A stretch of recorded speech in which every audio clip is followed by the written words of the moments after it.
Bom dia a todos. Eu queria falar com vocês um bocadinho justamente sobre inteligência artificial e, em particular, sobre aplicações nesta área de gestão de clientes e de prestação de serviço ao cliente. A inteligência artificial, de facto, é uma área vasta, com muitas aplicações, e classifiquei-a em três grandes áreas. Em primeiro lugar, ali no meio temos as tecnologias.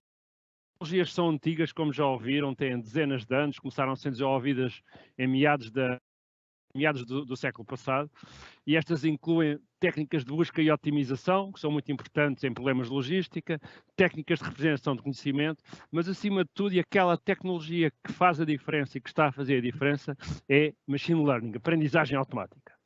Este conjunto de tecnologias, globalmente conhecido como tem ações que eu nos blocos. A parte da análise, a parte de funções dos seres humanos, que é futuro, nos levará, que é a inteligência artificial geral, intelligence.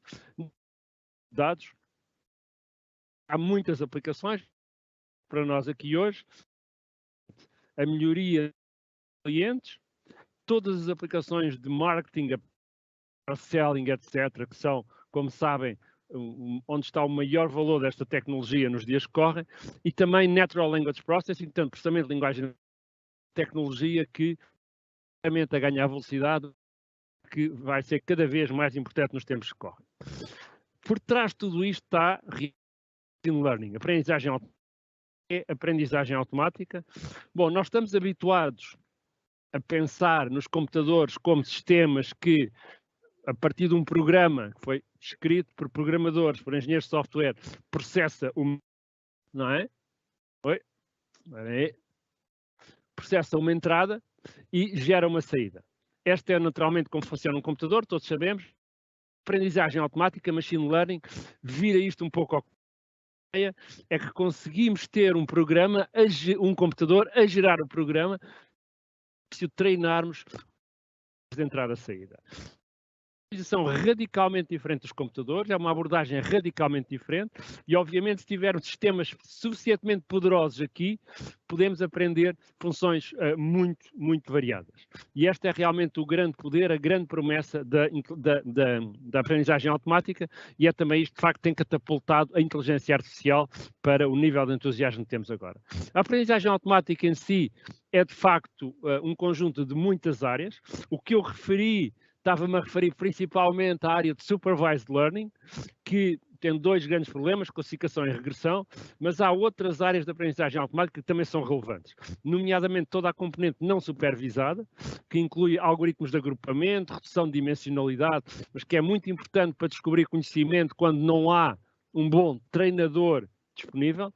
E temos também toda a área do Reinforcement Learning, que é a ideia de que eu tenho um treinador, tenho um professor, um teacher, mas ele pode só dar o feedback muito mais tarde, ou seja, não dar um feedback imediato. E estas técnicas têm sido muito usadas em robótica, em jogos, mas também noutras aplicações, como por exemplo quando são autónomos de veículos. De qualquer maneira, de facto, a grande componente nos dias que correm é a componente de aprendizagem supervisada e de aprendizagem não supervisada aplicada aqui a Customer Relationship, e são usadas um grande conjunto de técnicas para fazer este tipo de aprendizagem. O Pedro Domingos escreveu este livro muito interessante, da Master Algorithm, e ele classificou as técnicas de aprendizagem em 5 grandes categorias. O que ele chamou analogizers, portanto, por analogia, aprendemos por analogia, descobrimos exemplos mais parecidos com aqueles que estavam no conjunto de treino, os simbolistas que manipulam símbolos, os estatísticos que manipulam probabilidades e manipulam as probabilidades por forma a termos classificadores, os evolucionistas, e têm ouvido falar muito de algoritmos genéticos aplicados para derivar sistemas de machine learning, e realmente aqueles que têm neste momento mais sucesso, aqueles que têm mostrado mais promessa, daqui a 20 anos pode ser outra coisa, que são os conexionistas, ou seja, aqueles que usam modelos de pequenas unidades inspiradas vagamente nos neurónios humanos para aprender.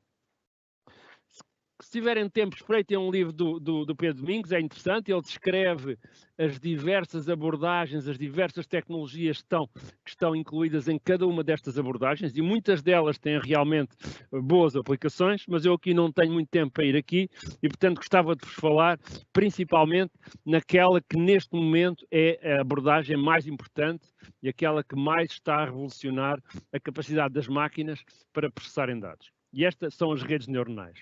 O que é uma rede neuronal? Bom, é vagamente inspirada, como sabem, nos neurónios humanos. Calculam cada unidade, faz uma conta muito simples, que é fazer uma soma ponderada das entradas, e por si só calcula uma função que não é particularmente inteligente, se quiserem, um neurónio não é particularmente inteligente, mas quando eu junto vários neurónios e os junto em várias camadas, obtenho as chamadas redes neuronais. As redes neuronais começam a ter um poder muito mais interessante para fazer a aprendizagem automática. Portanto, aquele mapeamento entre a entrada e a saída que eu vos referi é feito por estas redes neuronais. Cada um destes círculos aqui é um destes modelos de neurónios que eu vos falei, simplificado, e esta rede neuronal é treinada adaptando os pesos que ligam as unidades. Okay? O resultado final é uma rede neuronal, é realmente um programa, pode ser implementado, mas raramente é, tipicamente é um programa, e este programa pega nas entradas e transforma nas saídas. Portanto, esta é de facto o workhorse, portanto, é a tecnologia relevante nos dias que correm, pela sua flexibilidade e pela capacidade para processar dados não estruturados. Qual é o objetivo da utilização destas técnicas de aprendizagem automática? É basicamente ter modelos completos, ou mais completos possíveis, de um cliente. Não é? E isto significa, e vai significar cada vez mais, que uma empresa tem de se preocupar com ter uma visão a 360 graus dos clientes, que inclui ter uma boa percepção de qual é a história de transações desse cliente, quais são portanto, as características demográficas do cliente, que canais é que usa, que canais é que prefere, como é que respondeu a campanhas anteriores, como é que respondeu a outros tipos de perguntas, preferências, como é que se usou call centers ou tipo de interação com a empresa, como é que funcionou e, em particular, tentar antecipar o que são os seus objetivos, os seus prospectos, as suas necessidades. É esta visão de 360 graus de um cliente que tem de ser o objetivo futuro de qualquer empresa. Ter uma percepção completa e abrangente do cliente e ter um modelo tão bom quanto possível do cliente, de maneira a poder tratá-lo o melhor possível e dar ao cliente a sensação que o cliente é único, é uma pessoa, é importante para a empresa e não é mais um de muitos milhares ou milhões de clientes. Há muitas empresas, obviamente, que trabalham nesta área. Algumas já apresentaram resultados aqui. Dou-vos só alguns exemplos do que é possível fazer com este tipo de tecnologia. A Digital Genius tem duas aplicações, o Autopilot e o Copilot. O Autopilot basicamente gera interação com clientes de uma maneira personalizada e quando não consegue, porque a interação é demasiado complexa, passa ao modo Copilot e intervém um ser humano na relação. A 360 AI adapta os conteúdos que são para serem clientes nas páginas web, todos esses conteúdos às necessidades do cliente. A Chorus é uma empresa que tem um sistema que mantém organizada todas as relações com o cliente, especialmente conversas em call centers, mas toda a outra informação, de maneira a ser imediatamente pesquisável e acionável pela gestão da empresa. E a Talkdesk, uma empresa portuguesa, como sabem, embora seja essencialmente um serviço de call center, tem por trás uma ferramenta sofisticada para interação com os clientes, para uma interação personalizada. Uma empresa que vale a pena referir, quanto mais não seja pela curiosidade, é a Palantir. A Palantir é uma empresa altamente secreta, que funciona tanto na área da segurança e dos serviços de antiterrorismo, mas tem projetos comerciais. O Gotham, que era o que eles tinham antes, transformou-se no Foundry, e a ideia aqui é para grandes empresas, eles criam um sistema que obtém informação completa sobre toda a comunidade que interage com aquela empresa. Portanto, a Palantir é um caso extremamente interessante, é uma empresa que não é pública e que veio à baila várias vezes, em particular por ter estado envolvida nas questões mais polémicas que envolveram o Facebook e a Cambridge Analytics. Estas tecnologias que eu vos referi têm dezenas de anos, a aprendizagem automática tem dezenas de anos, não há realmente nada de muito novo na área da aprendizagem automática, exceto um desenvolvimento extremamente importante que ocorreu essencialmente na última década, mas se quiserem até na última metade de década, nos últimos 5 anos. E isto é a ideia de Deep Learning, Deep Neural Networks. O que é um Deep Neural Network? Bom, ele não é diferente de uma rede neuronal, já ouvimos falar aqui, é realmente uma rede neuronal, mas que é mais profunda e que tem uma capacidade muito maior do que os outros sistemas de trabalhar a partir de dados não estruturados. Sejam esses dados imagens, sejam esses dados vídeos, sejam esses dados som. E este potencial para trabalhar a partir de dados não estruturados cria e está a criar rapidamente todo um novo mercado.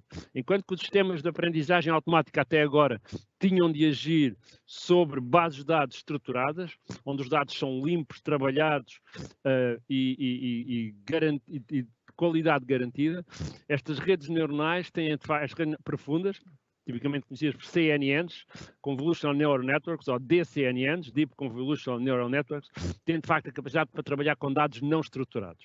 E isto abre uma nova gama de aplicações às tecnologias de Machine Learning.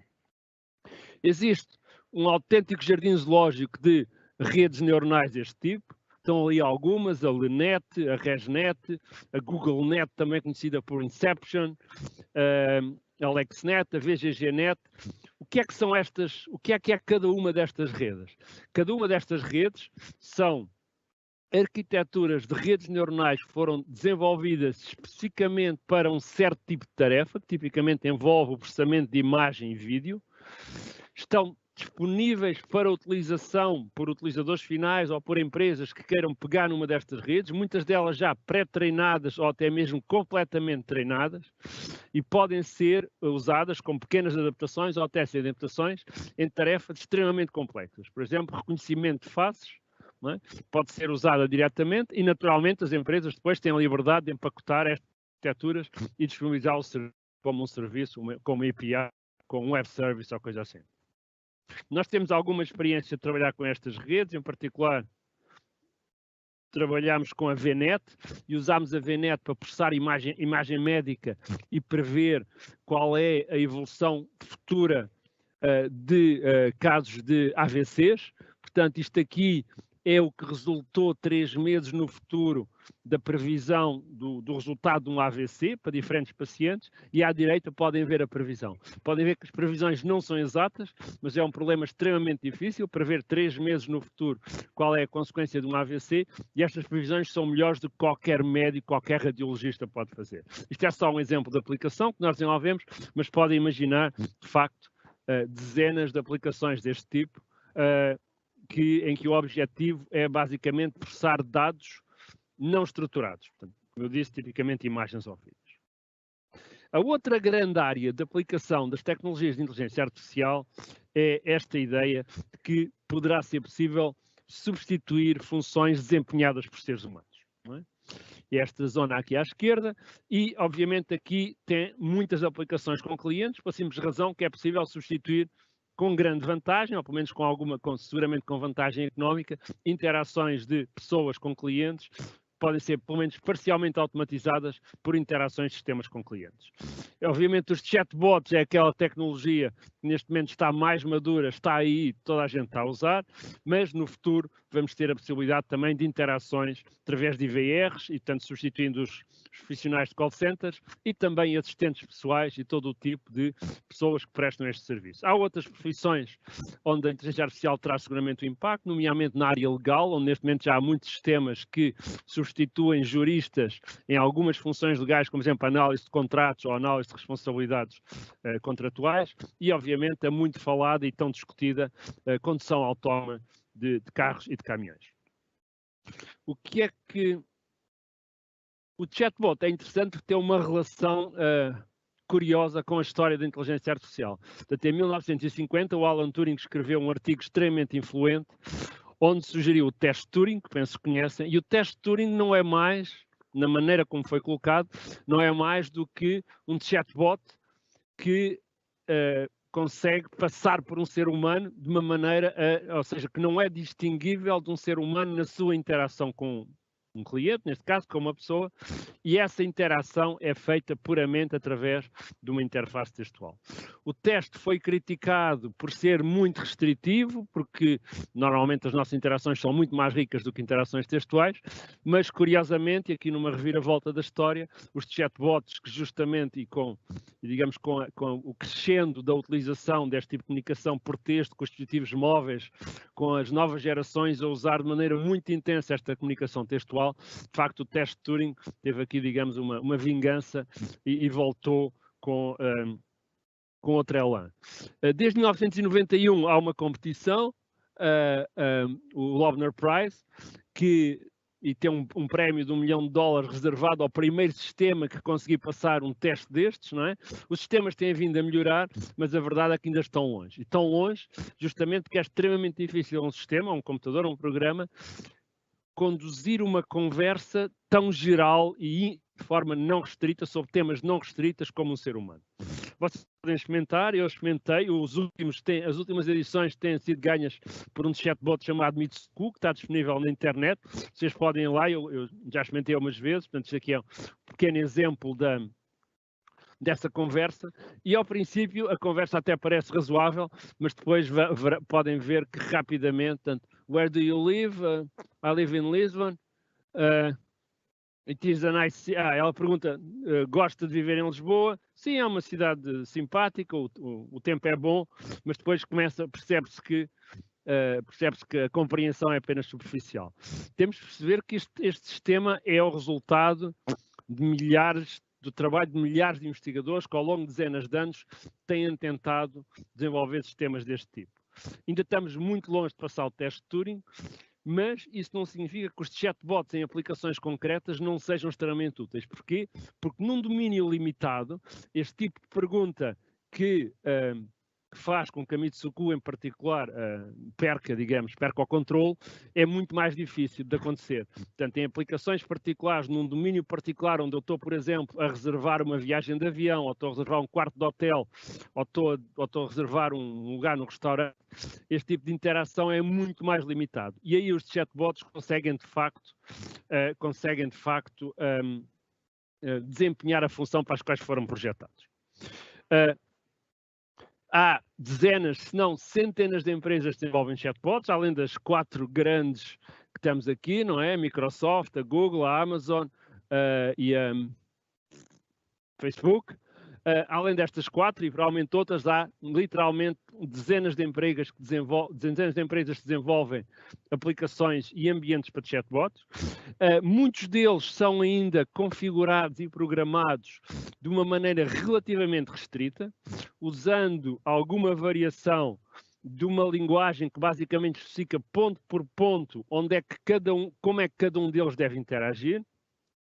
Como isto era suposto ser uma conferência técnica, eu pus aqui 1 ou 2 slides para vos dar uma ideia como é que um chatbot destes é configurado nas versões mais básicas, não é? Por exemplo, a linguagem AIML, que é uma linguagem muito usada para isto, é muito usada para configurar chatbots, mas a verdade, obviamente, é que, e por causa do que eu vos disse, estas configurações muito específicas e pouco flexíveis, ainda não permitem uma grande flexibilidade do sistema. Não é? Isso vai mudar, com certeza, e acho que à medida que a tecnologia avançar nos próximos anos, vamos ver chatbots cada vez mais flexíveis. O Alice foi um daqueles chatbots que concorreu ao prémio Loebner no passado e ganhou os melhores resultados. O Alice é configurado nestes fecheiros AIML. Um fecheiro AIML é uma coisa muito simples, tem um padrão, tem um template, e sempre que uma pergunta bate certo com o padrão, responde de certa maneira. Por exemplo, o padrão, aqui, seria este tipo de código de configuração, faz uma coisa tão simples como human hello, Alice responde à ideia. Okay? O que acontece, porém, é que, embora isto pareça muito simples, e é de facto muito simples, mas se estes fecheiros forem criados a partir de grandes bases de dados de interações anteriores com clientes, eles permitem, de facto, uma interação muito mais rica do que pode parecer de um fecheiro de configuração tão simples. não é? Por exemplo, aqui é já uma parte mais realista de um ficheiro de configuração e temos aqui o what is jar, não é? Que é uma pergunta típica de um programador que está a aprender a programar em Java e depois está a resposta, what is Java e etc. Não é? Agora, aqui obviamente não há quase nenhuma inteligência artificial. Estamos a falar de um sistema que é configurado por padrões relativamente simples. A inteligência artificial começa a aparecer quando os padrões são mais flexíveis, quando em vez de um padrão rígido, podemos fazer uma procura aproximada por aquela expressão e quando usando técnicas de processamento de linguagem natural e de recuperação de informação, nós podemos ter chatbots que percebem perguntas e afirmações que não batem exatamente certo com nenhum dos padrões, mas que acabam por se encaixar num dos padrões. Tinha aqui um exemplo. Por exemplo, o último concurso da Fashion foi ganho por alunos do técnico. Fizeram um chatbot com a seguinte abordagem, só para vos dar uma ideia. A EDP tinha uma relativamente grande, FAQ. Quando há uma pergunta, determinam, usando técnicas de recuperação de informação, e em particular uma medida que se chama qual é a pergunta próxima da FAQ, e despejam a resposta. Este exemplo, com uma tecnologia tão simples, permite provavelmente responder 5% das respostas que são colocadas ao chatbot e os 5% que não respondem, ele pode sempre perguntar se não se importa de reformular a pergunta. Okay?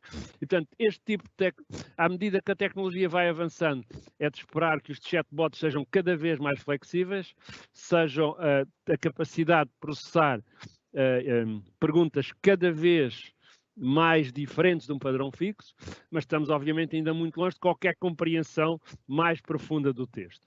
A compreensão mais profunda do texto só virá à medida que a tecnologia de inteligência artificial nos permitir aproximar do Holy Grail, aquela ideia de que terá representações cada vez mais completas do mundo e se aproximar de inteligência artificial de nível humano, não é? Isto obviamente ainda está longínquo, sabemos quando é que lá chegaremos, para que nos próximos anos a assistir cada vez mais. Com isso vamos enriquecendo os modelos do mundo dos sistemas de interação, ter interações mais naturais com os... Muito obrigado.